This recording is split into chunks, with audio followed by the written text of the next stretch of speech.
मुझे लगता है कि ये एक स्वाभाविक विकास है। हम में से कई लोगों के हाथ जले हैं, बड़े भी और छोटे भी। मुझे लगता है कि पारिस्थितिकी तंत्र में सभी के लिए जगह है। और मैं क्यों कहता हूं कि पाकिस्तान छलांग लगा सकता है, क्योंकि इस क्षेत्र और दुनिया के अन्य हिस्सों में बहुत कुछ हुआ है जिससे हम सीख सकते हैं। इसलिए ज़रूरी नहीं कि हम वही गलतियां दोहराएं, लेकिन जो लोग उस दायरे से बाहर हैं और देश के बाकी हिस्से अभी भी व्यापक रूप से बाहर हैं, और कोई भी वास्तव में ऐसा नहीं चाहता है। मैं सरकार के बारे में बात नहीं कर रहा हूँ, मैं नियामकों के बारे में बात नहीं कर रहा हूँ। मुझे लगता है कि निजी क्षेत्र को इसमें हाथ आजमाने की ज़रूरत है। पाकिस्तान से सीधे कबीर नकवी मेरे साथ सोफे पर हैं। Kabir Pakistan micro finance network के अध्यक्ष हैं। क्या आप लोग ऐसी छलांग लगाने में सक्षम हैं जो वास्तव में बाकी दुनिया को सिखा सके? क्योंकि सच कहूं तो हर बाजार में मुझे परेशान करती है वह यह है कि MS और S को कितनी खराब सेवा दी जाती है, यहाँ तक कि यहाँ भी। पिछले 2 सालों में हमें बड़ा झटका लगा है, और अगर आप इसके बारे में बात करें, खासकर वित्तीय सेवाओं के बारे में, तो आप जानते हैं इसका कारण। मैं विशेष रूप से वित्तीय सेवाओं, फिनटेक, युवा उत्साही नवप्रवर्तकों पर नजर रख रहा हूँ। मुझे लगता है कि पाकिस्तान में प्रतिभा की कोई कमी नहीं है।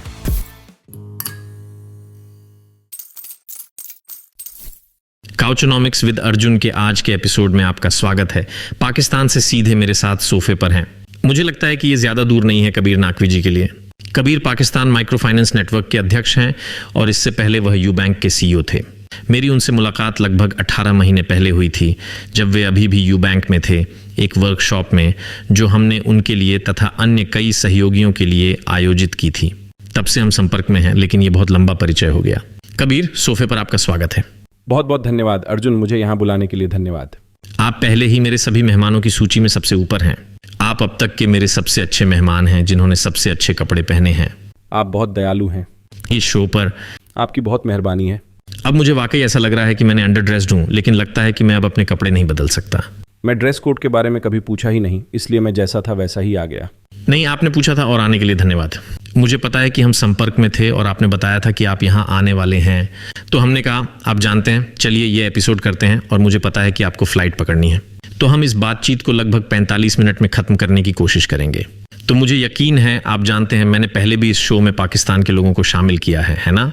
मेरे शो में पाकिस्तान के फिनटेक संस्थापक आ चुके हैं, लेकिन अभी तक कोई ऐसा नहीं आया जो वास्तव में पाकिस्तान में आपकी तरह गहराई से काम करता हो, है ना? और आप जानते हैं, अगर मैं इस क्षेत्र के मोबाइल ऐप्स को देखूं तो पाकिस्तान एक दिलचस्प बाजार है ना? ये बहुत बड़ा है, इसमें बहुत संभावनाएं हैं, लेकिन साथ ही बहुत बड़ी चुनौतियां भी हैं। तो चलिए दर्शकों से शुरू करते हैं, क्योंकि मुझे लगता है कि दर्शक वास्तव में आपसे सुनना पसंद करेंगे। बस पाकिस्तान में वित्तीय सेवाओं के बारे में एक तस्वीर पेश करें। चुनौतियां क्या हैं, क्या काम कर रहा है, आपके विचार में कहाँ और अधिक प्रयास किए जाने की आवश्यकता है? ठीक है, धन्यवाद अर्जुन। मुझे लगता है कि इससे दर्शकों के लिए माहौल तैयार हो जाएगा। आप जानते हैं, पाकिस्तान 250 मिलियन लोगों का देश है और वित्तीय सेवाओं से बाहर रहने वाले लोगों की संख्या लगभग 80% के करीब है। मैं वित्तीय सेवाओं से बाहर रहने वाले लोगों के बारे में बात कर रहा हूँ। 64%, 35 साल से कम उम्र के लोग, 71% महिलाएं। और मैं वहाँ मौजूद अवसरों और चुनौतियों के बारे में बहुत कुछ आपसे बात कर सकता हूँ। अब अगर वित्तीय सेवाओं, शुद्ध बैंकिंग की बात करें तो पाकिस्तान के केवल 20% लोगों के पास बैंक खाते हैं, और अगर आप सिर्फ आर्न की बात करें तो ये संख्या और भी कम है। लेकिन मोबाइल वॉलेट के कारण आप देखेंगे कि पाकिस्तान में कुल बैंक खाता धारकों की संख्या बहुत अधिक है। आसान मोबाइल खाता, जो हमने कई साल पहले जैज कैश, यू पैसा जैसे इजी पैसा ब्रांडों के साथ किया था, और कई फिनटेक कंपनियां भी इस क्षेत्र में भुगतान के लिए आ रही हैं, है ना? और हम इस बारे में गहराई से बात करेंगे कि शाखा रहित बैंकिंग या वित्तीय सेवाओं और भुगतान के बीच क्या अंतर है। क्योंकि हाल के दिनों में जो हुआ है वह यह है कि बहुत से लोगों ने भुगतान को पूर्ण वित्तीय सेवाओं के साथ गलत समझ लिया है। ये पूरी बात का एक छोटा सा हिस्सा है, यही मेरा मानना है। तो यही स्थिति है फिलहाल। तो चलिए इस पूरे संदर्भ में मैं माइक्रो फाइनेंस के बारे में थोड़ी बात करूंगा। तो 2001 में केंद्रीय बैंक माइक्रो फाइनेंस बैंकों के लिए एक अलग ऑर्डिनेंस लेकर आया। पहले हम सिर्फ वाणिज्यिक बैंक थे और हम दूसरे देश की तरह SMEs, खुदरा और उपभोक्ता के साथ काम कर रहे थे। बिल्कुल ज़रूरत थी, जाहिर सी बात है। गरीबी के पिरामिड को देखें तो आर्थिक रूप से सक्षम न हो पाने वाले लोग, जिन्हें गरीब कहा जाता है, मुझे अपने ग्राहकों के लिए गरीब शब्द पसंद नहीं है, लेकिन यही कहा जाता है। तो ये वे लोग थे जिनकी ज़रूरतें क्रेडिट, बचत, भुगतान के मामले में अनौपचारिक क्षेत्र द्वारा पूरी हो रही थीं या नहीं। 24 साल बाद हमारे करीब 1 करोड़ ग्राहक हैं, जो ज़्यादा नहीं है, लेकिन कुछ तो है। आप जानते हैं, 25 साल पहले हम शून्य थे, और हमारे पास लगभग 29 से 30 माइक्रो फाइनेंस संस्थान, गैर बैंक और लगभग 12 बैंक जमा स्वीकार करने वाले संस्थान हैं, जो केंद्रीय बैंक द्वारा विनियमित हैं और बाकी पाकिस्तान के प्रतिभूति और विनिमय आयोग द्वारा विनियमित हैं। आपने 1 करोड़ कहा, यह पर्याप्त नहीं है। आपके पास 200 करोड़ से अधिक हैं। 25 करोड़ 80% बैंकिंग सुविधा से बाहर हैं। अगर मैं पूछ सकता हूं तो केवल 1 करोड़ ही क्यों? तो असल में यहाँ चुनौती क्या रही है? तो अर्जुन, मेरे सामने कई चुनौतियां हैं और नेटवर्क के अध्यक्ष के रूप में पिछले जून से मेरा एक प्रमुख काम है निर्णयकर्ताओं, सरकार, केंद्रीय बैंक, एसएससीपी के साथ काफ़ी वकालत करना। हालांकि अतीत में नियामकों की ओर से काफ़ी प्रयास किए गए हैं, लेकिन स्पष्ट रूप से सार्वजनिक, निजी सभी को एक साथ आना होगा। तो मैं आपको संक्षिप्त बैकग्राउंड बताऊंगा। तो आप जानते हैं एमएफआईज और हम बैंकों के लिए ऐसा कहते हैं। मैं इसलिए कह रहा हूं क्योंकि मैं कुछ समय पहले तक एक बैंक चला रहा था।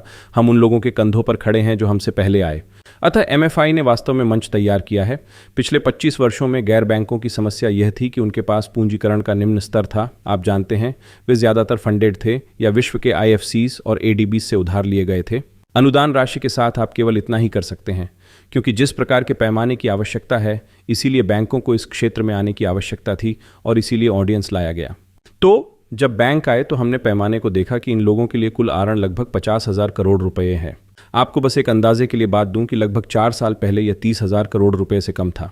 तो मुझे लगता है कि हम उस महत्वपूर्ण मोड़ पर आ रहे हैं जहां हम वास्तव में विस्तार करने जा रहे हैं और नए नियमों के बारे में मैं आपको कुछ बताता हूं। इस खास क्षेत्र के लिए नियामक हस्तक्षेप के संदर्भ में केंद्रीय बैंक हाल ही में टीपीएसपी लाइसेंस, ईएमआई लाइसेंस के साथ आया है। हाल ही में उन्होंने 5 डिजिटल बैंक लाइसेंस दिए हैं। टीपीएस लाइसेंस क्या है? टीपीएस सेवा प्रदाता है। तो थर्ड पार्टी सर्विस, ठीक है, माफ कीजिए, जारी रखिए। तो टीपीएस, ईएमआई और डिजिटल बैंक। और डिजिटल बैंकों के लिए अब 5 लाइसेंस नए बैंकों को जारी किए गए हैं और ये डिजिटल खुदरा बैंक होंगे। वे अगले वर्ष से परिचालन में आ जाएंगे, संभवतः माइक्रो फाइनेंस बैंकों के साथ, जिनका इस क्षेत्र में सबसे बड़ा हस्तक्षेप है। यदि आप मुझसे पूछें तो मेरे विचार में नियामकों 2008 में ब्रांचलेस बैंकिंग लाइसेंस जारी करने में क्यों शामिल थे, और हम उस समय तामीर बैंक के लिए काम कर रहे थे। ये एक नया मॉम एंड पॉप था। आप जानते हैं, मालिक के स्वामित्व वाला माइक्रो फाइनेंस बैंक, और फिर टेलीनॉर ने इसका 51% हिस्सा खरीद लिया और हमने इजी पैसा के नाम से इस ब्रांड को लॉन्च किया, जो अब पाकिस्तान में एक जाना माना नाम है। और यह उस समय का सबसे बड़ा बैंक नेतृत्व वाला ब्रांचलेस बैंकिंग मॉडल था। भुगतान, धन प्रेषण, अंतर्राष्ट्रीय एवं स्थानीय सभी मामलों में इसने बहुत अच्छा प्रदर्शन किया। लेकिन बाजार अभी भी जिस एक चीज़ को समझने की कोशिश कर रहा है वह है आरण का हिस्सा। तो पाकिस्तान में मैं आपको माइक्रो फाइनेंस बैंकों का एक उदाहरण देता हूं। वे कैसे सफल रहे हैं। छोटे लेकिन अधिकांश भाग में सफल 2022 वर्ष तक साल हुए हैं।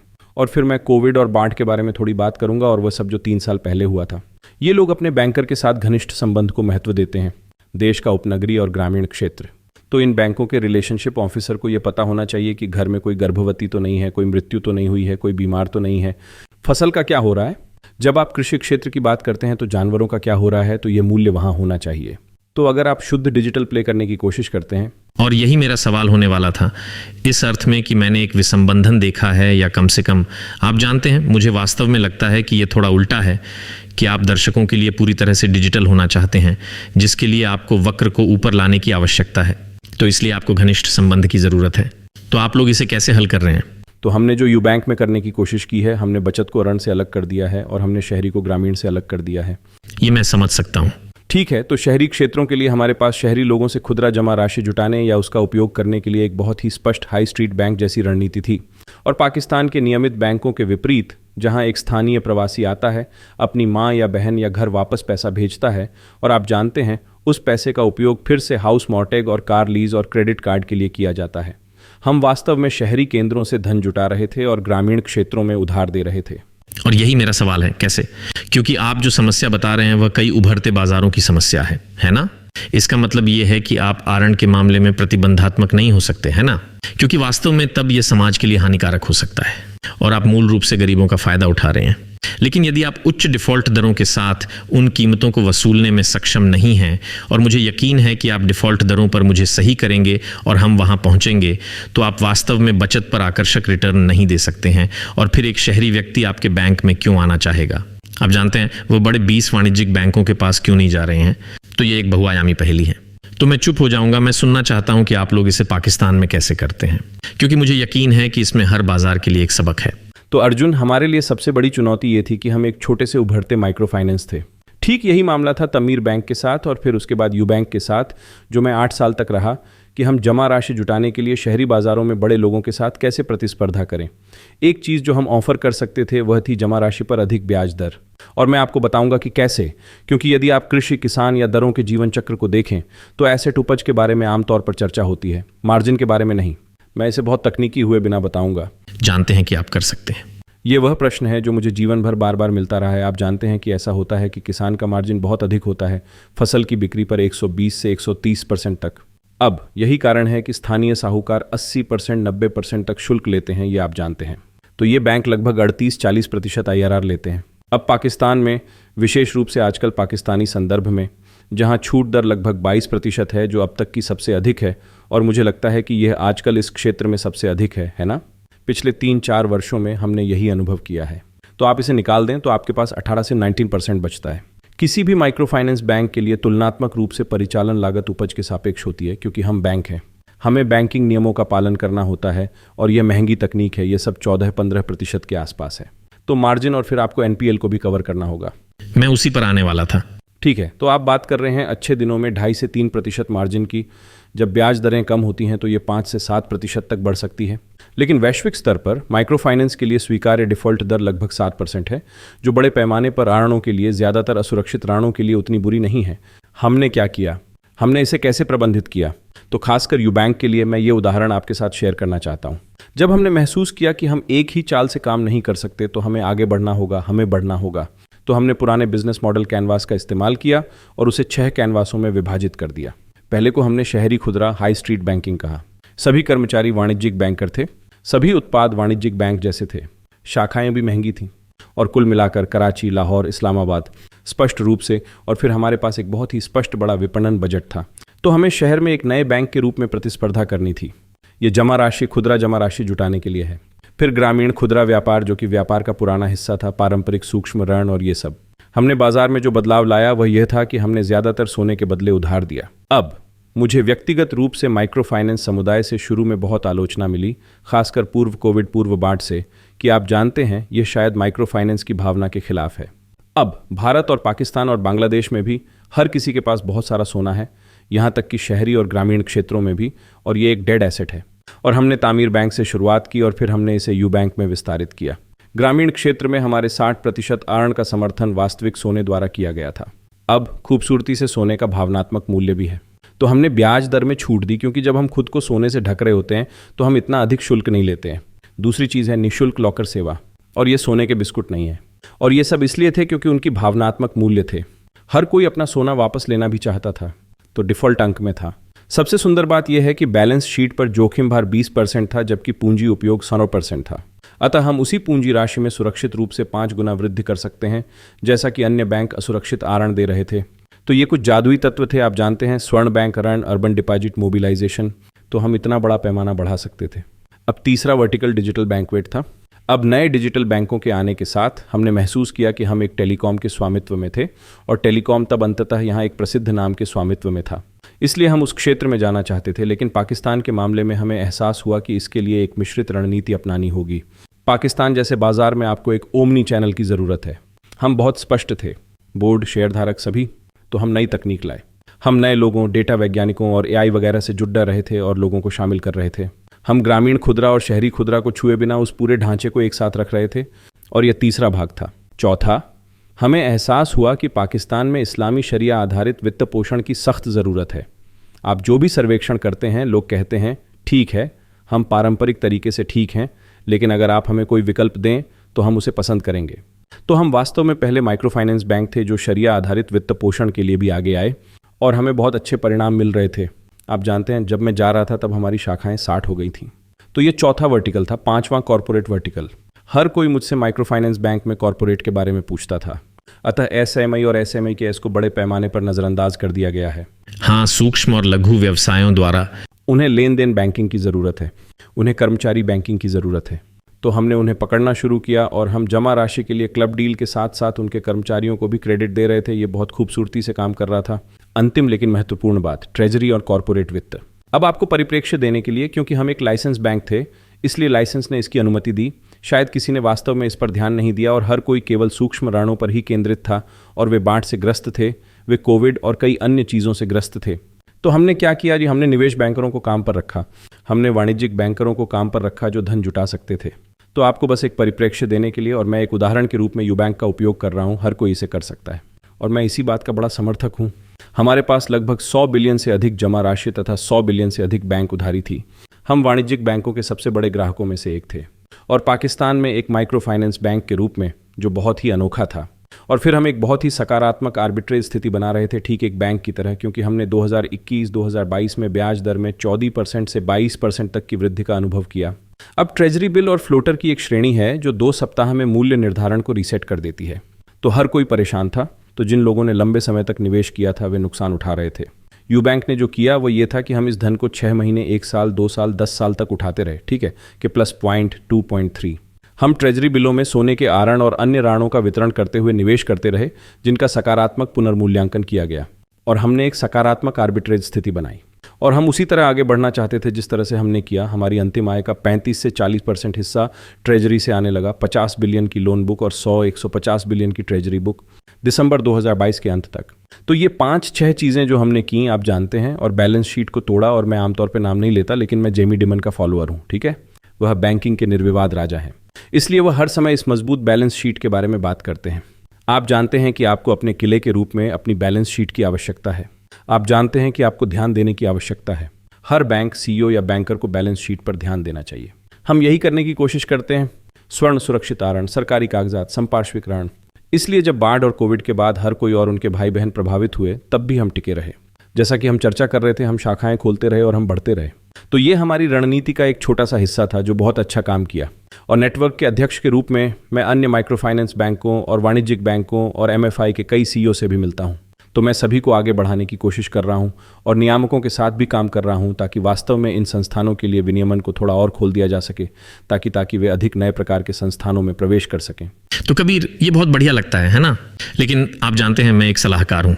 हम सभी पूरे सम्मान के साथ रणनीतियाँ लिख सकते हैं, और आप जानते हैं ना, ऐसा लगता है कि आपको मुझे ये बताना होगा कि इसके पीछे की वास्तविकता बहुत अधिक तय है। तो चलिए विनियमन को एक तरफ रख देते हैं, क्योंकि ये ऐसी चीज़ नहीं है जिसे आप और मैं प्रभावित कर सकते हैं। आपने इन 6 कैनवस को कैसे बनाया? जैसा कि आपने कहा था, एक साथ ढलना, क्योंकि आप जानते हैं वे सभी किसी न किसी रूप में परस्पर निर्भर हैं। वे एक तरह की 6 स्पीड बोट नहीं है ना? उसने ऐसा कैसे किया? क्योंकि ये पूरे मामले का मानवीय पक्ष है। तो क्या राज है वहाँ? तो अर्जुन, आपको इस पर सही शासन होना चाहिए। तो सबसे पहले बोर्ड का प्रायोजन।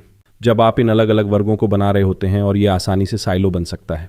ये सबसे बड़ा डर है जब आप कह रहे हैं कि ये लोग वाणिज्यिक बैंकर हैं और वे इस पर पूरी तरह से केंद्रित हैं, और इसलिए हमने बैंकों की संरचना को पूरी तरह से बदल दिया। आप जानते हैं, प्रबंधन समिति के अधीन हमारे पास 6 कैनवस प्रमुख थे, जैसा कि हम उन्हें कहते थे, और हर कोई विषय विशेषज्ञ था और उन्हें इस तरह एक साथ काम करना था, एक मुट्ठी की तरह। इसलिए कैनवास प्रमुखों के लिए मेरा संदेश यह था कि आप लोगों का जीवन एक दूसरे पर निर्भर है, और अगर हम साइलो बन जाते हैं तो ये पूरी चीज़ दूसरी तरफ चली जाएगी। तो जैसा कि आपने बताया, यही मानवीय पहलू था। इसलिए मेरा मानना है कि नेतृत्व के लिए सही प्रकार के लोगों का चयन होना चाहिए, तथा सबसे बड़ी बात टोन सही होना चाहिए, और बाकी चीज़ें वही हैं जो मैं आपके साथ शेयर कर रहा हूँ। लेकिन आपको कितना नुकसान हुआ? क्योंकि आप देखिए, आपके पास कभी भी 6 बराबर नहीं हो सकते, है ना? किसी निश्चित समय में व्यवसाय का एक भाग ऐसा होता है जो बेहतर प्रदर्शन कर रहा होता है या गेंद को पार्क से बाहर मार रहा होता है। फिर उन्हें ऐसा महसूस होने लगता है कि वे अन्य 4 या 5 को सब्सिडी दे रहे हैं। तो आप लोगों को मानक निर्माण के कितने दौर से गुजरना पड़ा? क्या आपको बहुत सारे संगठनात्मक परिवर्तन करने पड़े? क्या लोगों को छोड़ना पड़ा, या फिर पहले दिन ही आपके पास सही 6 लोग थे? हाँ, आप सही कह रहे हैं। ऐसा नहीं होता है। मैं आपको मिलिट्री का एक उदाहरण देता हूँ, और मुझे लगता है कि मिलिट्री से हम बहुत कुछ सीख सकते हैं। ये हमेशा से है। तो सिग्नल वाला जानता है कि वह तोपखाना वाला नहीं है। तोपखाना वाला जानता है कि मैं पैदल सेना नहीं हूँ, और एसएसजी कमांडो जानता है कि उसका काम क्या है। इसलिए हम पहले दिन से ही जो करने का प्रयास कर रहे थे उसके बारे में हम बहुत स्पष्ट थे। ये ऑपरेशन है। ये कहना टेबल पर परोसने का व्यावसायिक तरीका है ना? तो वेतन भत्ते जो भी हो, और हर कोई प्रत्येक व्यक्ति के P&L के बारे में बहुत स्पष्ट था। साथ ही ये कैनवास जीवन चक्र के विभिन्न चरणों में थे। इसलिए उस समय ग्रामीण खुदरा व्यापार ही असली बैंक था, जिसके सहारे इन सभी कैनवस का विकास होना था। इसलिए ग्रामीण खुदरा विक्रेताओं को सम्मान मिलना चाहिए जो टेबल पर खाना परोस रहे थे। फिर ट्रेजरी, कॉरपोरेट फाइनेंस, स्वाट टीम, शायद 10 लोग, 15,000 करोड़, और यहाँ आपके पास 50,000 करोड़ का प्रबंधन करने वाले 3,000 या 4,000 लोग थे।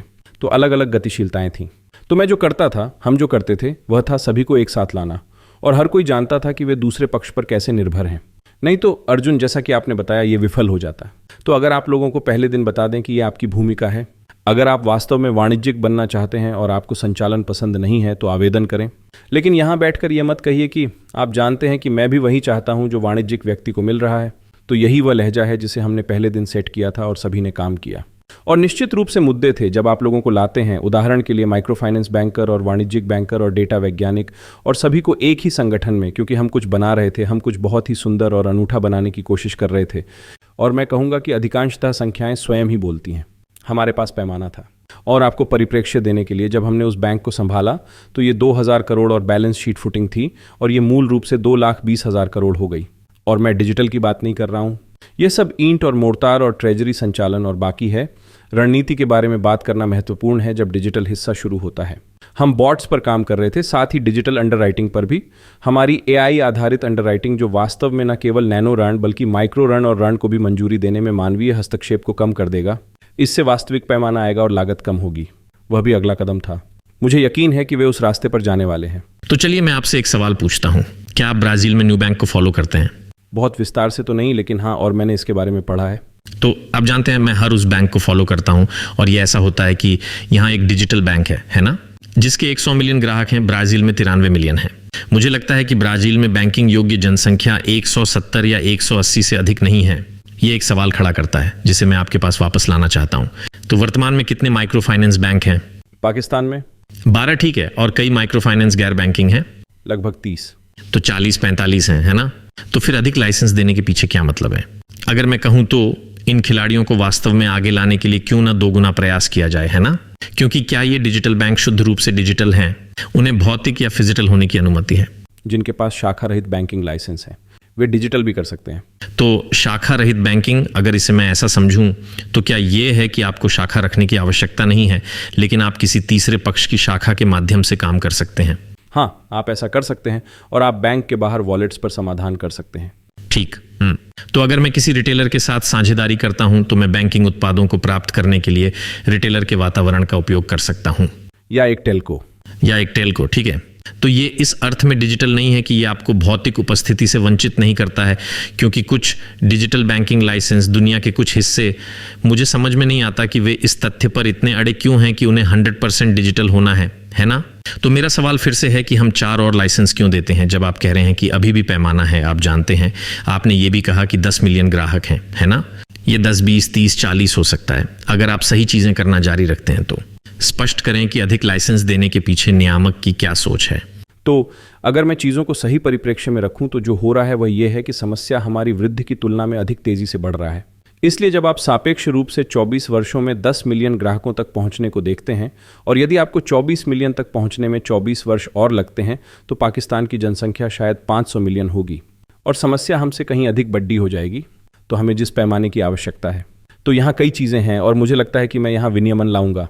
स्टेट बैंक इन सभी विभिन्न प्रकार के विनियमों और लाइसेंसों को देने और कई तरह की संस्थाओं के साथ प्रयोग करने के मामले में बहुत प्रगतिशील रहा है, और वे फिनटेक कंपनियों को आने के लिए प्रोत्साहित कर रहे हैं, और हम इस बारे में थोड़ा और बात करेंगे।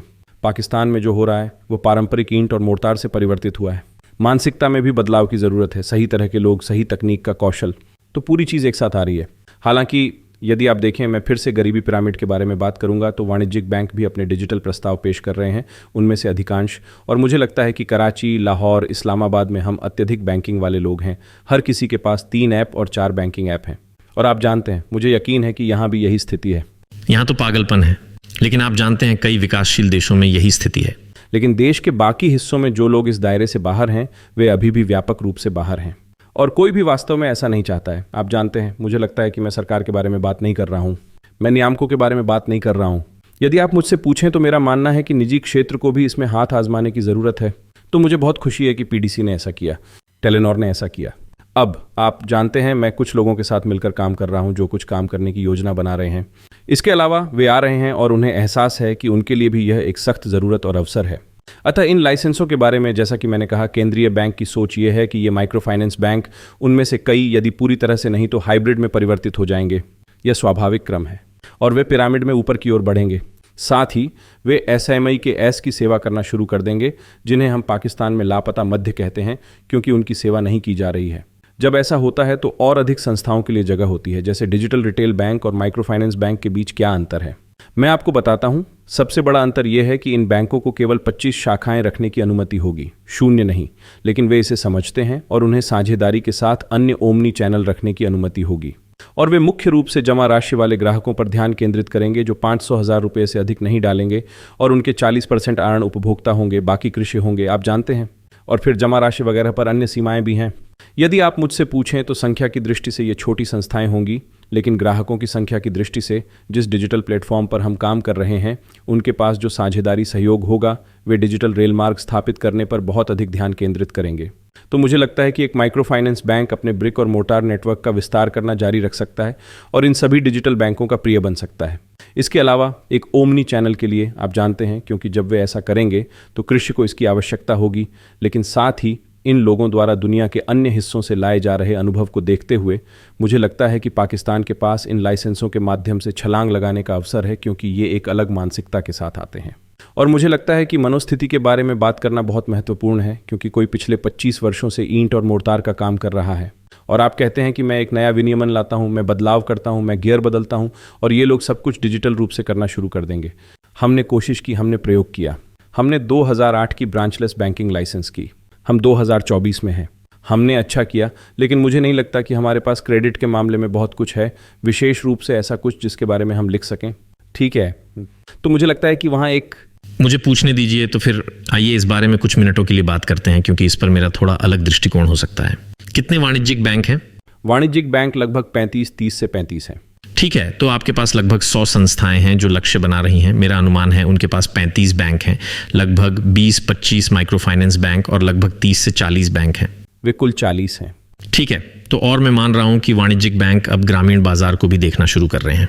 दुख की बात है कि इतना ज्यादा नहीं है, और यही मेरा सवाल है। तो मेरा सवाल ये है कि एक नियामक के रूप में आप भी कुछ स्थिरता बनाना चाहते हैं, ठीक है?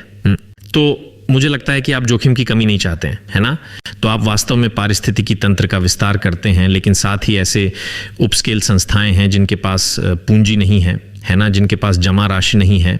इसका मतलब है कि वे बढ़ने में सक्षम नहीं हैं, और यही कारण है कि मैं ब्राज़ील को इसमें शामिल करता रहता हूं। आप जानते हैं, आर्थिक रूप से मुझे लगता है कि ब्राज़ील पाकिस्तान की तुलना में अधिक आर्थिक स्थिरता रख सकता है, लेकिन आप आकार के मामले में काफ़ी हद तक समान हैं, है ना? आपकी अर्थव्यवस्थाएं काफ़ी हद तक समान हैं। वहाँ एक बहुत बड़ी अर्थव्यवस्था है, आप जानते हैं, साओ पाउलो के बाहर रियो जैसी अर्थव्यवस्था। आप जानते हैं, उन्होंने नीचे जाकर 20, 30, 40 नए बैंक नहीं शुरू किए हैं। उनके पास एक बैंक है जिसने 2 गुना कर दिया है। तो क्यों ना सिर्फ उन लोगों का समर्थन करें जो वहाँ हैं? मुझे अब भी समझ नहीं आया। जैसे मैंने अभी कहा था कि आप जेमी डिमन के सबसे बड़े प्रशंसक हैं, है ना? जेमी डिमन ने साबित कर दिया है कि जेपी मॉर्गन को डिजिटल बैंक बनने की ज़रूरत नहीं है, क्योंकि वे किसी भी अन्य बैंक की तुलना में ज़्यादा डिजिटल हैं, है ना? वे अपने $50 बिलियन के लाभ में से $7 बिलियन प्रति वर्ष डिजिटल पर खर्च करते हैं। यकीनन वे डिजिटल ना होते हुए भी दुनिया के सबसे बड़े डिजिटल बैंक हैं। इसलिए यदि वे ऐसा कर सकते हैं तो विश्व के अन्य भाग भी ऐसा कर सकते हैं। पाकिस्तानी बैंकिंग लीडर इसे क्यों नहीं कर सकते? ये बहुत अच्छा है। तो अर्जुन, वहाँ अलग अलग विचारधाराएं हैं, है ना? तो फिर हम नियामकों की इस विचारधारा की प्रक्रिया में थोड़ा गहराई से जा सकते हैं। आइए अभी वाणिज्यिक बैंकों के बारे में बात करते हैं। इसलिए यदि आप वर्तमान में वाणिज्यिक बैंकों की बैलेंस शीट देखें तो पाकिस्तान का परिदृश्य बहुत ही अनूठा है। आपको लगभग 22% की छूट दर मिलेगी। आपको वाणिज्यिक बैंकों द्वारा दी जाने वाली औसत बचत दर 3 से 4% के आसपास है। तो क्या मैंने हर चीज़ का जवाब दे दिया है या मुझे और गहराई में जाना चाहिए? नहीं, मुझे मिल गया। तो ये एक स्थिति है, एक अनोखी स्थिति है जो हमारे पास है। और आप जानते हैं, सरकार इन बैंकों की रक्षा के लिए इन बैंकों से भारी मात्रा में उधार ले रही है। और इसलिए जहां धन की आपूर्ति हो रही है, कुल धन आपूर्ति में से 9 ट्रिलियन रुपए बैंकिंग क्षेत्र के बाहर लोगों के घरों में गद्दों में पड़े हैं। आप जानते हैं, तो यही अवसर है। और जैसा कि आप अर्थशास्त्र के छात्र हैं, आप जानते हैं कि अनौपचारिक से औपचारिक तक $1 या $1 का जीडीपी पर 1 से 4% प्रभाव पड़ता है ना? तो हम इसे उत्पादक उपयोग में लाते हैं। तो वाणिज्यिक बैंक अभी अपने ही मुद्दों का सामना कर रहे हैं। तो ये पाकिस्तान में होने वाले बैंकिंग का बड़ा हिस्सा है। माइक्रो फाइनेंस बैंक छोटे और नए हैं और आप देखते हैं कि इस क्षेत्र में विलय हो रहे हैं। इसके अलावा, जैसा कि आपने सही कहा, जो कमज़ोर थे उनका पूंजीकरण आधार भी कमज़ोर था। केंद्रीय बैंक इन बैंकों को या तो विलय करने या खरीद लेने के लिए प्रोत्साहित कर रहा है, जो कि पूरी दुनिया में हो रहा है। तो आप अगले 3 से 4 वर्षों में यहाँ कुछ समेकन देखेंगे, लेकिन यहाँ कुछ परिप्रेक्ष्य देना महत्वपूर्ण है। मैं अपने बांग्लादेश के सहयोगियों के साथ बैठा था और बांग्लादेश में लगभग 700 माइक्रो फाइनेंस संस्थान हैं। हाँ, हमारे पास 29 या 29 हैं, क्षमा करें। और हमने कल जिस सम्मेलन में भाग लिया था उसमें निर्णय लिया है कि शायद हमें अगली बार सभी नियामकों को एक साथ लाना होगा ताकि हम नियामक ढांचे को समझ सकें कि उन्होंने यह संख्या कैसे हासिल की। इसके अलावा अच्छी बात यह है कि बड़ी संस्थाओं में प्रत्येक के पास 15 से 16 मिलियन ग्राहक हैं। अब हमारा पूरा क्षेत्र 10 मिलियन है, और अगर मैं नैनो निकालूं तो नैनो 6 के साथ लगभग 3 मिलियन होगी, ठीक है। और अगर मैं डुप्लीकेट लोन लेता हूं तो अब ये लोन की संख्या है, उधारकर्ता की नहीं। ये संख्या और भी कम होगी। और अगर मैं उन घरों के बारे में बात करता हूं जहां 3 लोगों ने लोन लिया है, तो आप कुल घरों की एक बहुत छोटी संख्या के बारे में बात कर रहे हैं। तो ये इसका बहुत ही छोटा हिस्सा है। तो वहाँ बहुत सारे अवसर हैं। तो ये थोड़ा दोनों का होगा अर्जुन। तो कुछ मजबूती होगी, लेकिन अलग अलग जैसा हमें चाहिए। मैं दृढ़ विश्वास रखता हूं कि हमें लाइसेंसों के स्पेक्ट्रम की आवश्यकता है। उदाहरण के लिए एक माइक्रो फाइनेंस बैंकर के रूप में हम केंद्रीय बैंक पर दबाव डाल रहे हैं और वे हमें एसएमई के इस एस को सेवा प्रदान करने की अनुमति देने के लिए बहुत ही इच्छुक हैं, जो कि बड़े माइक्रो फाइनेंस बैंक हैं। और हम ग्राहक को जानते हैं। आप जानते हैं, हम अब उनकी सेवा नहीं कर सकते। शायद वे अभी भी वाणिज्यिक बैंकों के लिए काफ़ी छोटे हैं, इसलिए इन्हें लुप्त मध्य कहा जाता है। वे वापस स्थानीय साहूकार के पास जा सकते हैं। तो जबकि ये सब होता है, मुझे लगता है कि डिजिटल बैंकों का रोल यहाँ होगा। शायद 3 साल बाद ही पता चलेगा कि असली सफलता क्या है। हम देखेंगे कि क्या वे दुनिया के अन्य हिस्सों में भुगतान सेवा बैंकों की तरह विफल होते हैं या वे वास्तव में सफल होते हैं। माइक्रो फाइनेंस इप्टोआ। अगर आप मुझसे पूछें तो बैंक अधिक पूर्ण पैमाने वाले चैलेंजर बैंकों में बदल जाएंगे, जैसे अधिक सेवाएं प्रदान करना। क्योंकि पहले जब हमने शुरुआत की थी, तो आपको बस इस पर एक दृष्टि दे रहा हूं, हम केवल 1,50,000 रुपये तक का उधार दे सकते थे। स्टेट बैंक ने सीमा बढ़ाकर 3 मिलियन कर दी। मुझे लगता है कि सीमा बढ़ती रहेगी। दायित्व पक्ष पर हम एक वाणिज्यिक बैंक की तरह ही हैं, लेकिन मिशन के रूख से बचने के लिए, आसानी से पैसा कमाने के लिए हमें वहां रखा गया था। हम पर सीमाएं लगा दी गई थीं, तो उन सीमाओं को अब लगातार बढ़ाया जा रहा है। हम कम लागत वाले आवास में हैं। हम मुख्य थ्रेसर और अन्य कृषि मशीनरी के वित्त पोषण में भी शामिल होना चाहते हैं। इसलिए मुझे लगता है कि प्रयास किए जा रहे हैं, और डिजिटल बैंकों के लिए मैं इसे रोक सकता हूं क्योंकि वे अभी चालू नहीं हुए हैं। अतः यहाँ 2 विचारधाराएं हैं। आप मुझे यही बताने की कोशिश कर रहे हैं कि आप निचले हिस्से को भरने की कोशिश कर रहे हैं, है ना? तो मूल रूप से आपके माइक्रो फाइनेंस से बैंक उच्च स्तर तक बढ़ रहे हैं। मैं कह सकता हूं बड़े आरण दे रहे हैं, बड़ी जमा राशि ले रहे हैं। तब आप जानते हैं नीचे का हिस्सा जारी रहता है। जैसा आपने कहा, आप 250 मिलियन आबादी में हैं। ये एक निश्चित दर से बढ़ रहा है। आप एक बड़ी वित्तीय रूप से बहिष्कृत श्रेणी में पहुंच जाएंगे। आइए फिनटेक क्षेत्र के बारे में थोड़ा जानते हैं, है ना? फिनटेक क्षेत्र में वास्तव में क्या हो रहा है? इस सब में वे कहाँ भूमिका निभा रहे हैं? हाँ, तो बहुत सी चीज़ें हो रही हैं। मुझे लगता है कि बहुत सी चीज़ें हो रही हैं, लेकिन ये सब सही दिशा में है या नहीं, तो मैं आपके साथ अपना व्यक्तिगत विचार साझा करूंगा। तो मैं आपको 2008 में ले चलता हूँ। 2008 में सेंट्रल बैंक को शाखा रहित बैंकिंग लाइसेंस जारी किया गया। यह पहला हस्तक्षेप है जहां लोग बैंकिंग या वित्तीय सेवाओं के बारे में पारंपरिक बैंक शाखाओं से अलग तरीके से सोचना शुरू करते हैं। और यह दूरसंचार और बैंक के बीच एक खूबसूरत विवाह है। बैंक नहीं, एक माइक्रो फाइनेंस बैंक। और मैं आपको बताता हूँ, ये कोई दुर्घटना नहीं थी। मैं आपको बताता हूँ कि इसका असली रूप क्या है। हमने जो रेमिटेंस व्यवसाय बनाया, उसका आकार ये 4,700 रुपये था। बिल्कुल, वह ग्राहक कोई वाणिज्यिक बैंक ग्राहक नहीं था जो हमारे लिए व्यवहार्य नहीं था। टिकट का आकार बहुत छोटा था। तो वे लोग जो धन प्रेषण करने के लिए सामान्य दुकानों और काउंटर पर जाते थे और फिर उसे वॉलेट में बदल देते थे, वे उस क्षेत्र में थे जहां माइक्रो फाइनेंस बैंक काम कर रहे थे, है ना? तो हमने यह खूबसूरत प्लेटफॉर्म व्यवसाय बनाया जिसमें घरेलू रेमिटेंस, उपयोगिता बिल भुगतान की सुविधा दी गई, जो उस समय के 2 प्रमुख उत्पाद थे। एक बार ऐसा होने पर लोगों द्वारा भुगतान शब्द का इस्तेमाल पहली बार पाकिस्तान में 2008-2009 में किया जा रहा था। और लोगों ने कहा, ठीक है, हम भुगतान मंच बनाना चाहते हैं, हम ये करना चाहते हैं। और बहुत सारे गैर बैंक दुनिया भर से आने लगे और कुछ स्थानीय स्तर पर स्थापित बैंक भी आने लगे।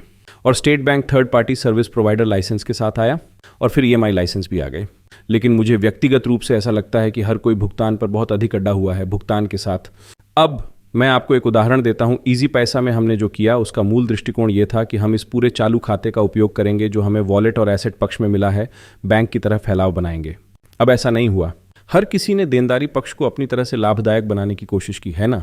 तो आप 30, 40, 50 बिलियन रुपए की छोटी जमा राशि प्राप्त कर रहे हैं, लेकिन आपके पास एसेट अपनाने की कोई रणनीति नहीं है, क्योंकि आप शायद एक दूरसंचार कंपनी की तरह सोच रहे हैं, और क्योंकि आप बैंक के मालिक हैं, और शायद आपके दिमाग में बैंक जमा राशि बढ़ाने के लिए एक प्लेटफॉर्म है और बस इतना ही।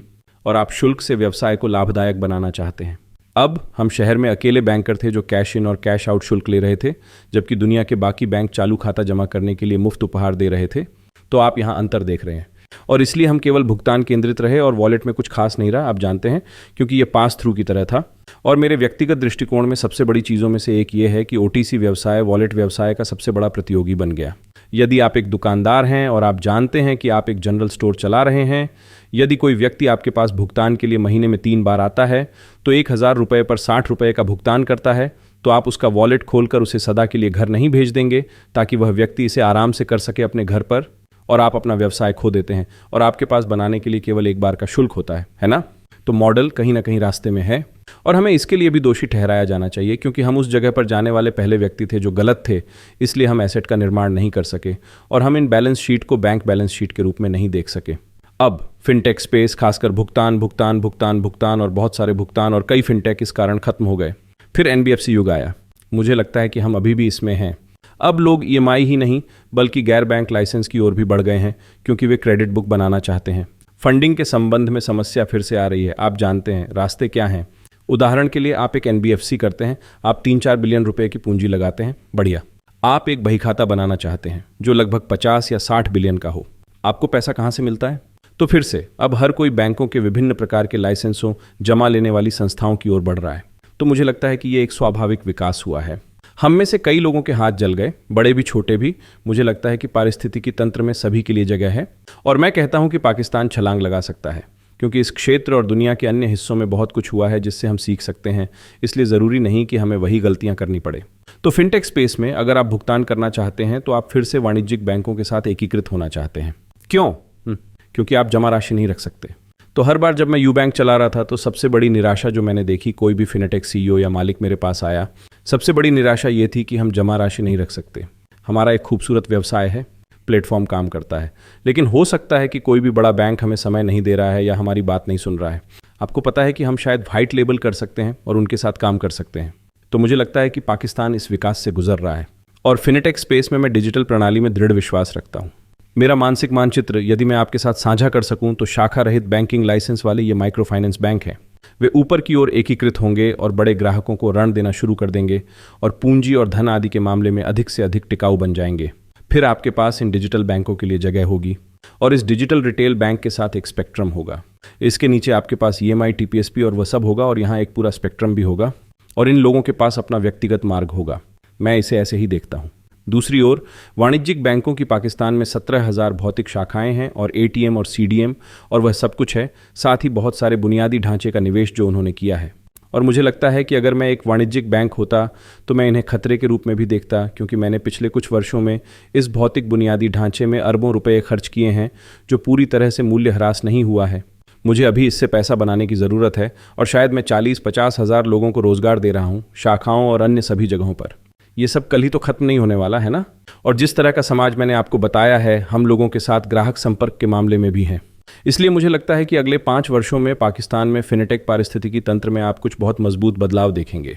बाकी मुझे लगता है कि हम अभी भी भुगतान के मामले में एकीकरण भागीदार के रूप में ऐसे व्यक्ति को देखेंगे जो लूप को पूरा कर रहा है, एम्बेडेड फाइनेंस और सब कुछ और एम्बेडेड फाइनेंस। साथ ही बहुत सारे एनबीएफसी भी इसमें शामिल हो रहे हैं। अब बैंक भी इस पर ध्यान देंगे, अर्जुन। और इसलिए मैं वास्तव में यहाँ सवाल पूछने जा रहा हूँ।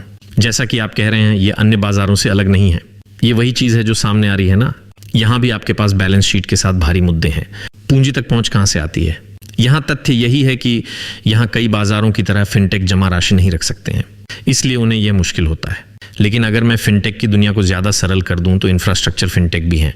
और मैं आपसे यह सवाल इसलिए पूछना चाहता था क्योंकि मुझे लगता है कि उन्हें एक बहुत ही दिलचस्प भूमिका निभानी शुरू कर देनी चाहिए, खासकर इन बड़े बैंकों के लिए भी जिन्होंने अपने बुनियादी ढांचे पर भारी निवेश किया है, जो उन्हें फिनटेक के साथ काम करने से मना नहीं करती है, और अपने बुनियादी ढांचे पर स्मार्ट मूल्य निर्धारण करें जहाँ वे बुनियादी ढांचे की लागत को फिनटेक पर पास कर सकते हैं, लेकिन फिर उसी पैमाने पर आधुनिकीकरण कर सकते हैं।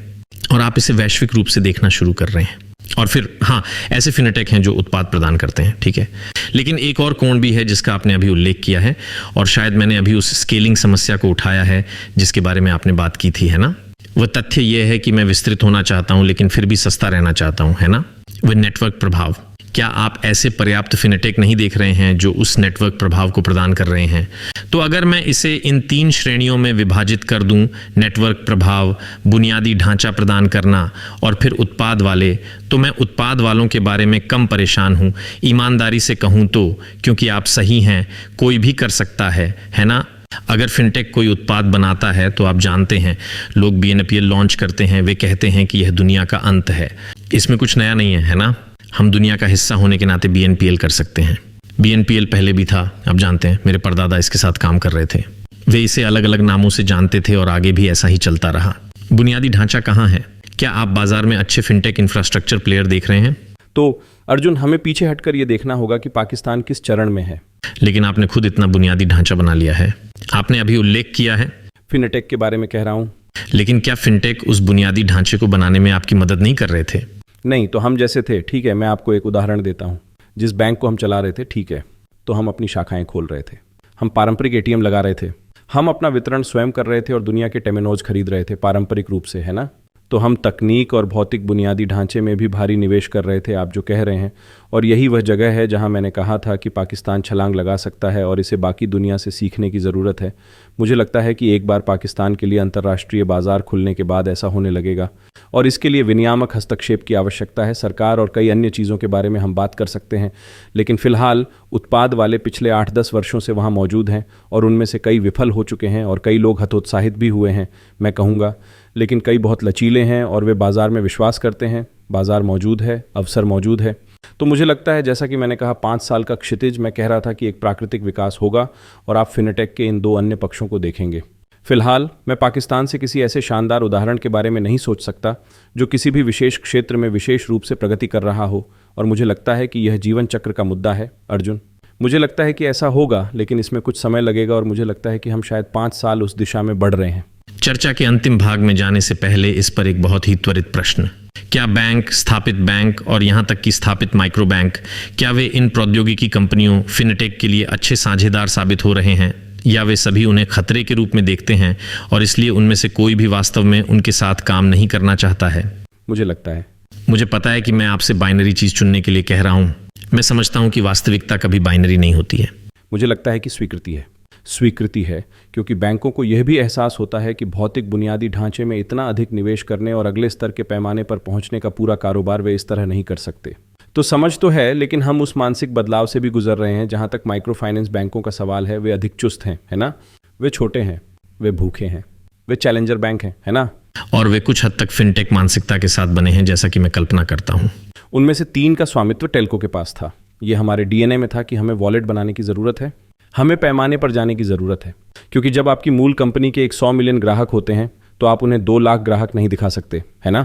इसलिए भले ही यह आरण के लिए हो, तो इससे सूक्ष्म वित्त को मदद मिल रही है। बड़े वाले, फिर से बैंकों में भी एक स्पेक्ट्रम होता है, अलग अलग मध्यम आकार, अलग मानसिकता। बड़े बहुत बड़े होते हैं और वही दुनिया भर में होते हैं जिन्हें वास्तव में अपनाने या बदलने में सबसे अधिक कठिनाई होती है। लेकिन पिछले 3-4 वर्षों में मुझे लगता है कि कोविड के बाद, बाढ़ के बाद, लॉकडाउन के बाद हर कोई, मुझे यकीन है कि यह बाकी दुनिया के साथ भी ऐसा ही है।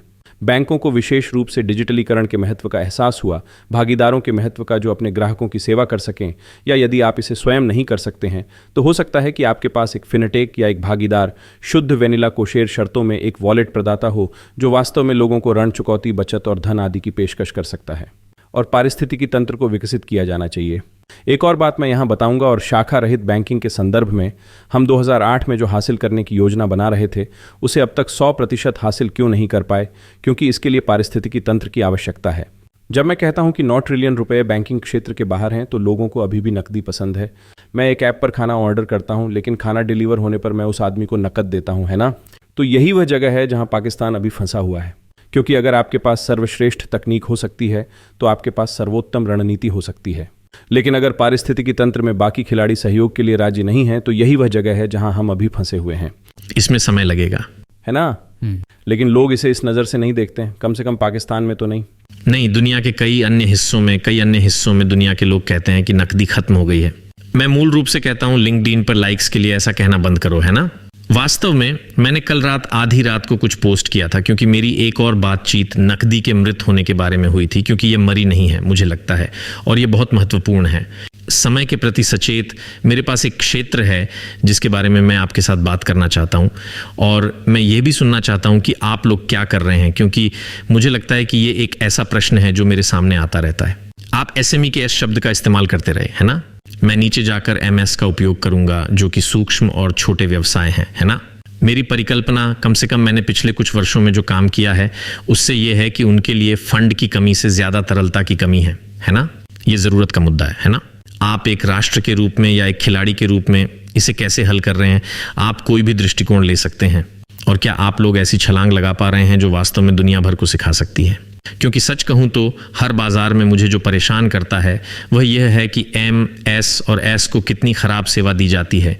यहाँ तक कि यहाँ संयुक्त अरब अमीरात में भी, जहाँ हमारे पास 40 से अधिक बैंक हैं, इसलिए बैंकों की कोई कमी नहीं है। आप लोग अलग क्या कर रहे हैं? तो हम उन्हें एमएसएमईज कहते हैं। हाँ, हम उन्हें एमएसएमईज कहते हैं। और फिर वे स्वयं एस से एक नीचे हैं। अब चलिए बैलेंस शीट का नज़रिया लेते हैं, और मुझे लगता है कि मैं इन बैंकों के साथ जो कुछ हो रहा है उसे इनके साथ जोड़ूंगा। तो सबसे पहले आपके पास एक एमएसएमई है जिसे कार्यशील पूंजी की आवश्यकता है ना? निर्यात हो सकता है या जो भी हो, और पैसा 60 दिनों में आने वाला है, और उन्हें अगला ऑन ऑर्डर करने की ज़रूरत है। पारंपरिक आप जानते हैं, और वहीं ये लोग ज़्यादातर फंस जाते हैं। और आपको कार्यशील पूंजी चक्र को वित्त पोषित करने के लिए भागीदारों की आवश्यकता है। मुझे लगता है कि माइक्रो फाइनेंस बैंकों को बड़ा होना चाहिए, लेकिन वे अपने बिजनेस मॉडल की वजह से अभी ऐसा नहीं कर सकते। उनकी लागत बहुत ज़्यादा है और उनके लिए ज़रूरी पैसे जुटाना मुश्किल है। टिकट का आकार बहुत छोटा है, और इस तर्क में सच्चाई है ना? तो छोटे लोगों के लिए ये नीचे से ऊपर का दृष्टिकोण होना चाहिए। छोटी कंपनियों का गठन उत्पादक आरण देने के लिए किया गया था, खासकर कृषि क्षेत्र में, और फिर कुछ हिस्सा आप जानते हैं व्यापार और सभी दूसरी चीज़ों के लिए। हम विनियमन में भी जोर दे रहे हैं। साथ ही वर्तमान में माइक्रो फाइनेंस बैंक किसी एमएसएमई को RS 300 मिलियन या आवश्यक दर से वित्त पोषण लाइन जारी नहीं कर सकते हैं, है ना? तो स्वाभाविक प्रगति है, और अगर माइक्रो फाइनेंस बैंक ऐसा कर सकता है तो क्या माइक्रो फाइनेंस बैंक के पास पर्याप्त पूंजीकरण या सस्ता धन का प्रवाह है? वैसे ही मैं आपसे पूछने जा रहा था। तो भले ही विनियमन ने आपको अनुमति दी हो, क्या आपके पास वह प्रवाह होगा?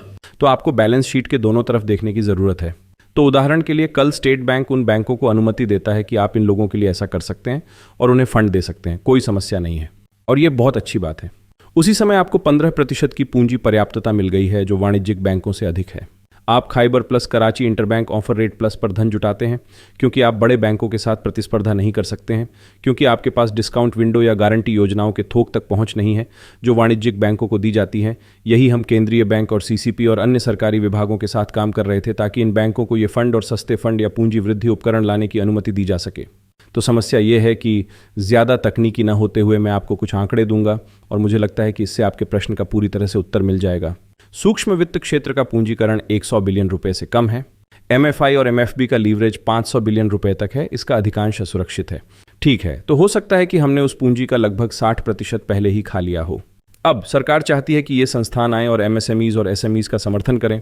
जिन फंडों को हम अभी उठा रहे हैं वे 20-22% के आसपास हैं। बुनियादी ढांचे के निवेश और लागत की वसूली का भुगतान अवधि 2 साल 3 साल का समय है।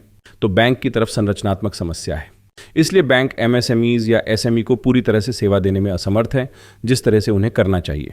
हम अभी जो कर रहे हैं, और हमें पूरी उम्मीद है कि वित्त मंत्री, हम वित्त मंत्रालय और केंद्रीय बैंक से मिलेंगे, और केंद्रीय बैंक के नए लोग बहुत ग्रहणशील होंगे, और हम उनके साथ बहुत सारी कागजी कार्रवाई कर रहे हैं और प्रस्ताव जमा कर रहे हैं और सब कुछ कर रहे हैं। 2 या 3 चीज़ें मैं कहूँगा अर्जुन, कि यह उद्योग, विशेष रूप से माइक्रो फाइनेंस बैंक और नेटवर्क के अध्यक्ष के रूप में भी मैं इसका एक बड़ा समर्थक हूँ। न्यूनतम पूंजी आवश्यकताएं, पूंजी पर्याप्तता, बेसल व्यवस्था, छूट खिड़कियों तक पहुँच, और पाकिस्तान में अनुसूचित बैंक का दर्जा जैसा कुछ होता है जिस पर वाणिज्यिक बैंकों का नियंत्रण है। बहुत सी कंपनियां अपने फंड माइक्रो फाइनेंस बैंकों के पास नहीं रख सकती क्योंकि वे अनुसूचित बैंक नहीं हैं, तो उनसे जमा राशि जुटाने की क्षमता क्षीण हो गई है। ठीक है, तो सस्ते फंड, पूंजी वृद्धि उपकरण, बेहतर पूंजी पर्याप्तता और MCR आवश्यकताएं इन बैंकों को वास्तव में एसेट पक्ष को खोलने का समर्थन करेंगी। यदि आप परिसंपत्ति पक्ष को खोलते हैं और हम दायित्व और पूंजीकरण पक्ष पर इन सभी चीज़ों का ध्यान नहीं रखते हैं तो कुछ नहीं होगा। लेकिन मैं इसे पूरी तरह से समझ गया, लेकिन आपने जो बेचा वो बहुत ही सरल अर्थशास्त्र है। आप जानते हैं ये एक तरह का आमने सामने का अर्थशास्त्र है ना? नियामक केंद्रीय बैंक इसे क्यों नहीं देखता है? ये कल की समस्या नहीं है, ये एक ऐसी समस्या है जो मौजूद है, मुझे लगता है जब से देश आज़ाद हुआ है। तो इतनी धीमी गति क्यों है? और चलिए ईमानदार रहें, ये वह क्षेत्र है जो इंजन है ना? वही है जो किराए पर लेते हैं। मुझे नहीं पता कि देश के 90% कार्यबल को सूक्ष्म, लघु और मध्यम उद्यमों द्वारा नियुक्त किया जाता है ना? किसी भी अर्थव्यवस्था में, ठीक है, और इससे भी ज्यादा, क्योंकि आप जानते हैं आप लोग जीवाश्म ईंधन से संचालित नहीं हैं, तो जीवाश्म ईंधन से चलने में ये थोड़ा अलग है। आप कह सकते हैं कि सऊदी अरब 60% पर है इत्यादि। लेकिन आप क्या जानते हैं कि यदि वे पूंजी प्रवाह के मुद्दे को सुलझा भी लें तो पूंजी पर्याप्तता और अनुसूचित बैंक को ठीक करना तो दूर की बात है, लेकिन यदि वे अनुदान आपकी ओर आ रहे हों, आपकी उधार लेने की लागत कम हो गई हो और आप उधार लेने में सक्षम हो, या आपके पास उधार देने के लिए बड़ी रकम हो, तो मैं मानता हूं कि आप आकर्षित होंगे, है ना? बिल्कुल। तो मैं आपको उनके बचाव में बताता हूँ। तो हम बहुत तेज़ी से इसकी ओर बढ़ रहे थे कोविड से पहले तक, और यही असली समस्या है जिसका सामना उद्योग को करना पड़ा। और नियामक चीज़ों को खोल रहा था, आरण सीमा और सभी चीज़ें, सब कुछ हमारी तरफ आ रहा था। 2018-2019 में हम खुश थे। आप सब जानते हैं 2020 में कोविड आया। हर दूसरे देश की तरह पूरी दुनिया लॉकडाउन में चली गई। पाकिस्तानी केंद्रीय बैंक ने भी इन ग्राहकों के लिए भुगतान छुट्टियां मंजूर की। आप 1 साल 2 साल जो भी हो देखो, एक बार जब ऐसा हुआ तो उस समय क्षेत्र को 300 बिलियन में से 120 बिलियन रुपए के आरण का पुनर्गठन करना पड़ा, क्योंकि ये लॉकडाउन था। और मैं यहाँ माइक्रो फाइनेंस के बारे में बताऊंगा। ये उपभोक्ता बैंकिंग के बिल्कुल विपरीत है, जहां आप कहते हैं कि समस्याओं को टालना नहीं चाहिए। जब आप उन्हें ठीक होने का समय देते हैं तो फसल चक्र, दोहरी फसल, शायद बम्पर फसल के कारण आपके धन की वसूली की संभावना बेहतर हो जाती है। बाढ़ में पानी का घटना, आप जानते हैं, फसलें और भी बेहतर थीं। वे बाद में भी अधिक आसानी से भुगतान कर सकते थे। अर्जुन ऐसा हुआ, और उसके बाद कुछ संस्थाएं पूंजीकरण के मामले में डूब गईं क्योंकि चूकें सामान्य नहीं थीं। अब दुर्भाग्य से 2022 में बाढ़ के साथ मिलकर आप जानते हैं स्थिति और खराब हो गई। इसलिए नियामक को इस समयावधि के लिए पीछे हटना पड़ा। इसलिए पूंजी के रूप में हमारे पास आने वाली अन्य अच्छी चीज़ों पर रोक लग गई। तो वे समझते हैं, लेकिन अभी पाकिस्तानी माइक्रो फाइनेंस क्षेत्र खुद को रीसेट कर रहा है। तो वे विलय होंगे, आप सुनेंगे, विलय होंगे, आप सुनेंगे, आप देखेंगे कि अधिक पूंजी आ रही है जो फिर से केंद्रीय बैंक के प्रायोजन से आ रही है। वे इसे आगे बढ़ा रहे हैं। वे अधिक लोगों को आने और इन बैंकों का अधिग्रहण करने के लिए कह रहे हैं। एक बार जब हम अपने पैरों पर वापस आ जाएं, मेरा मानना है कि जो भी चीज़ें पाइपलाइन में अटकी हुई हैं वे आएंगी, क्योंकि इस पर कोई बहस नहीं है। जैसा कि आपने कहा कि ये किया जाना है, आप जानते हैं और वे समझते हैं। लेकिन जिन वाहनों पर वे भरोसा कर रहे थे वे पिछले 4 वर्षों में एक दौर से गुजरे। हम यही हैं। मुझे लगता है कि 2025 तक चीज़ें खुलनी शुरू हो जानी चाहिए। ठीक है, माफ करना, मैं एक आखिरी सवाल रखने जा रहा हूं और फिर आप हवाई अड्डे के लिए जा सकते हैं, है ना? फिनटेक को बनने में समय लगेगा, है ना? अगर मैं कहूं कि विस्तारित बैंकिंग एक प्रवाह के दौर से गुजर रही है ना? वहां आपके जैसे बहुत सारे स्मार्ट लोग हैं। क्या आप लोग इस समय देश में पूर्णतः प्रतिभा पलायन का सामना कर रहे हैं? तो ये एक पेचीदा सवाल है। मुझे इसमें राजनीतिक रूप से सही रहने की ज़रूरत है। उसके कई कारण हैं, और आप समझते हैं कि किसी भी देश में आर्थिक रूप से जो कुछ हो रहा है, अगर आप आर्थिक मंदी से गुजर रहे हैं तो आप अच्छे लोगों को खो देते हैं। हाँ, ये मैंने देखा है। लेकिन अगर आप मुझसे विशेष रूप से अपने बारे में बात करने के लिए कहते हैं तो मैं इसे एक बहुत बड़े अवसर के रूप में देखता हूँ। जो कुछ भी हो रहा है और वास्तविक पक्ष हैं, सरकार की ओर से स्पष्ट रूप से जोर है कि लोगों को वापस आना चाहिए, लोगों को काम करना चाहिए और उन्हें प्रोत्साहन मिलना चाहिए। और मुझे लगता है कि चीज़ें खुलेंगी। पिछले 2 साल निराशाजनक रहे हैं, इसमें कोई शक नहीं। और हमने बहुत कुछ खो दिया है। कई अच्छे लोग वे कहीं और चले गए हैं। लेकिन मुझे लगता है कि सही नीति ढांचे के साथ ये होगा, क्योंकि अवसर वास्तविक है। अर्जुन, यहाँ तक कि अगर आप इसे स्वार्थी दृष्टिकोण से देखते हैं तो आप जानते हैं, कोई पैसा कमाना चाहता है, कोई नाम कमाना चाहता है, कोई देशभक्ति या किसी अन्य चीज़ से अपने देश की सेवा करना चाहता है, और लोग करना चाहते हैं, बिल्कुल करना चाहते हैं। तो मुझे लगता है कि सही तरह के ढांचे के साथ ये बेहतर होगा। लेकिन वर्तमान में, हाँ, पिछले 2 वर्षों में हमें बहुत बड़ा झटका लगा है। और अगर आप इसके बारे में बात करते हैं, खासकर वित्तीय सेवाएं, आप जानते हैं कारण। मैं विशेष रूप से वित्तीय सेवाओं, फिनटेक, युवा उत्साही नव प्रवर्तकों के बारे में बात कर रहा हूँ। मुझे लगता है कि पाकिस्तान में प्रतिभा की कोई कमी नहीं है। नहीं, मैं कल्पना करता हूँ। और मुझे लगता है कि यदि आप पंजीकृत होने वाली फर्मों की संख्या और NBFC के हाल के अतीत को देखें, और यह सब अपने आप में बोलता है कि उन्हें अभी भी बाजार पर विश्वास है। और मुझे लगता है कि यह एक गड़बड़ी है। मैं कहूँगा, अगर मैं इस शब्द का उपयोग प्रतिभा पूल के संदर्भ में कर सकता हूँ जिसका हमने सामना किया, तो ये स्वयं सही हो जाएगा। आप निश्चित रूप से किसी भी युवा के लिए एक आदर्श व्यक्ति हैं जो वापस रहना चाहता है। मुझे पता है कि मैं नहीं हूँ। मैं ये हल्के फुल्के अंदाज में नहीं कहता। मैं आपको काफ़ी सक्रिय रूप से फॉलो करता हूँ। मैं आपके द्वारा किए जा रहे सभी अच्छे कार्यों को देखता हूँ। मेरा मानना है कि जब भी आप कोई संदेश साझा करते हैं तो वह सकारात्मकता फैलाता है। युवा पीढ़ी के लिए यह देखना महत्वपूर्ण है कि आप जैसे लोग प्रयास करते हैं और समर्पण दिखाते हैं। और हाँ, ठीक है, इसका एक हिस्सा यह है कि आप चेयरमैन हैं और इसलिए आप ऐसा करते हैं। लेकिन मुझे लगता है कि आप वास्तव में उसमें विश्वास करते हैं, है ना? और यही कारण है कि हम आपको मध्य पूर्व में काम करते हुए या यहाँ आते हुए नहीं देखते। शुभकामनाएं। आपके आने का धन्यवाद। मुझे पता है कि आप एक नई भूमिका शुरू कर रहे हैं। हम अभी इस बारे में बात नहीं करने वाले हैं, लेकिन जब भी सही समय हो तो बधाई हो उस नई भूमिका के लिए। मुझे लगता है कि ये काफ़ी दिलचस्प होगा, क्योंकि आप लोग एक फिनटेक के साथ साझेदारी करने जा रहे हैं जो मध्य पूर्व सहित कई बाजारों में काम करता है। लेकिन मुझे लगता है कि आप पाकिस्तान में व्यापार को बढ़ावा देने के लिए वहाँ हैं, और मुझे लगता है कि वह फिनटेक इस मामले में काफ़ी अच्छा काम कर रहा है। हम फिनटेक का नाम नहीं लेंगे, क्योंकि मुझे पता है कि आप एक नियामक प्रक्रिया से गुजर रहे हैं और आगे भी बहुत कुछ है। आने के लिए धन्यवाद। मुझे उम्मीद है कि आपने सोफे पर एंजॉय किया होगा। मुझे आमंत्रित करने के लिए धन्यवाद अर्जुन। और मुझे लगता है कि इसमें बहुत देर हो चुकी थी और आपके दयालु शब्दों के लिए बहुत बहुत धन्यवाद। और मुझे पता है और मुझे ये कहना होगा कि आप अद्भुत काम कर रहे हैं और मैंने पूरा आनंद लिया। मुझे बुलाने के लिए बहुत बहुत धन्यवाद। बहुत धन्यवाद और उम्मीद है कि अब हमें कुछ पाकिस्तानी दर्शक मिलेंगे, क्योंकि यही तो पूरा मकसद है ना। तो देवियों और सज्जनों, ये कबीर नकवी हैं। वे पाकिस्तान माइक्रो फाइनेंस नेटवर्क के अध्यक्ष हैं। मैंने सही कहा। जाहिर तौर पर वह अब वापस सीईओ के रूप में एक नए बैंक का नेतृत्व करने के लिए जा रहे हैं। बस इतना ही है जो मैं आपके साथ साझा कर सकता हूं। तो फिर अलविदा और अगले हफ्ते मिलते हैं।